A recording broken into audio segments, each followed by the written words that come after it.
Guys यो चाहिँ हाम्रो नुवाकोट जिल्ला हो। अब हामी चाहिँ यहाँबाट डाँडामा यसो घुम्दै गइरहेछौँ हामी। अब यतातिर के हो यो?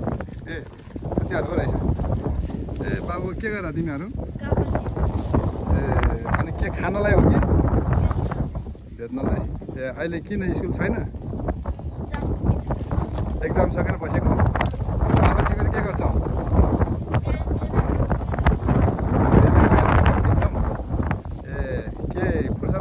बसिरहनु हामी अब यो फ्रीमा घुम्ने यत्तिकै फोकटमा घुम्ने भन्दा हामी काफल बेचेर 2-4 पैसा कमाएर कपी कलम किन्छौँ भनेर हो। हो तिम्रो नाम के हो? नाम के?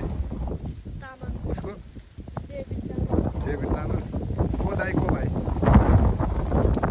अनि बाघ आउँदैन यसो जङ्गल बस्ने? बाघ आउनु थाल्नु यसरी हिँड्नुहुन्न है। ल काफल टिपेर तिमीहरू बेलैमा घर जानु ल।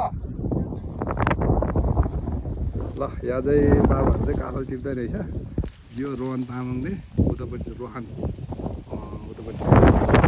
ल मौसम हेऱ्यो भने चाहिँ आजको मौसम चाहिँ यस्तो छ है साथीहरू। पानी यस्तो देखिरहेछ। यता मेरो गाउँ। ल यो नुवाकोट जिल्लाको सुरीगाडी एक लच्यान। यस्तो दामी एकदम घुम्न एकदम भिजिट गर्नलाई फ्रेस हुनलाई चाहिँ एकदम राम्रो।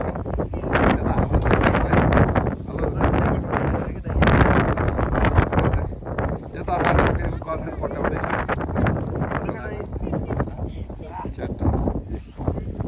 यता गर्लफ्रेन्ड पठाउँदैछ।